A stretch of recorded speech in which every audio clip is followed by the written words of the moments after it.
Hello, in this video we're going to talk about reversible reactions as an extension of mechanisms and how they determine rates of the overall reaction.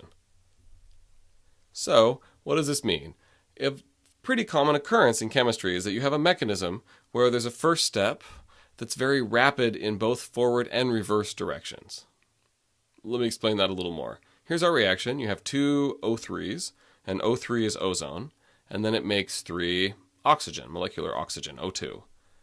All right, so here's the mechanism for this. And in the first step, it's an equilibrium.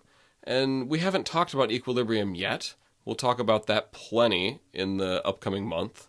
But for the moment, you don't really know what this means, and that's okay. And so what an equilibrium step is you have both a forward and a reverse reaction occurring at the same time. And so, for example, an O3 would turn into an O2 plus O, then an O2 plus O will turn back into an O3, and it goes back and forth like this. Reverse reactions totally happen in chemistry. We just haven't told you about them yet. So here's one.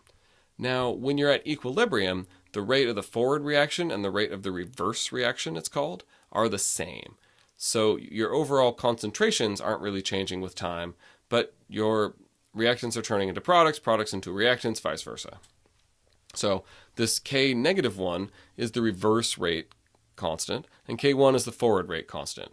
Now, just because it's K-1 doesn't mean that the rate constant is negative. We're just labeling it as the reverse step, and it's maybe easier to do -1 as opposed to 1R or something weird like that.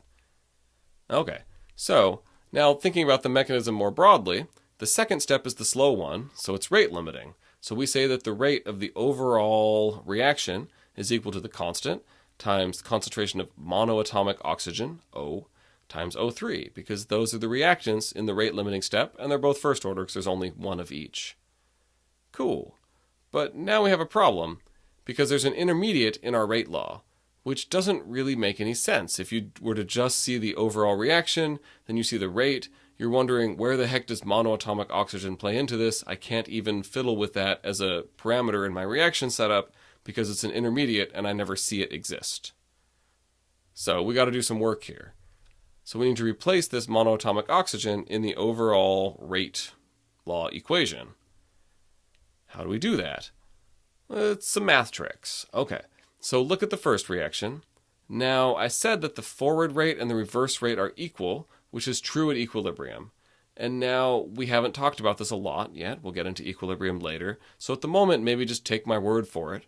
That is the definition of equilibrium, when your rates of forward and reverse reactions are equal and you have some balance of concentrations of reactants and products. Okay. Now we can use this to our advantage. So if we look at the forward step of the first part of the mechanism, we'd see that, all right, well, here's just O3, perfect. Now looking at this fast equilibrium step, the forward rate just depends on the reactant over here, because our reaction is going that way when we're talking about it forward. So it's just O3 to the first order. All right. Now we can do the same kind of thoughts for the reverse reaction. So if our reaction's going this way, now our reaction rate law depends on concentration of O2 to the first order and also the concentration of monoatomic oxygen. And so that's what we have here, right? O2 and monoatomic oxygen. Now it's a little weird to think about products as reactants, but when you're talking about the reverse reaction, that's exactly what happens. The products form reactants, and then that's balanced out by then the reactants form products, so on and so forth. But you can talk about that rate very well. Now we can set the forward and the reverse reaction rates equal to each other, because we said that that's true at equilibrium, and it really is. So we can do this job. Now, eventually we're trying to replace the monoatomic oxygen in the rate law.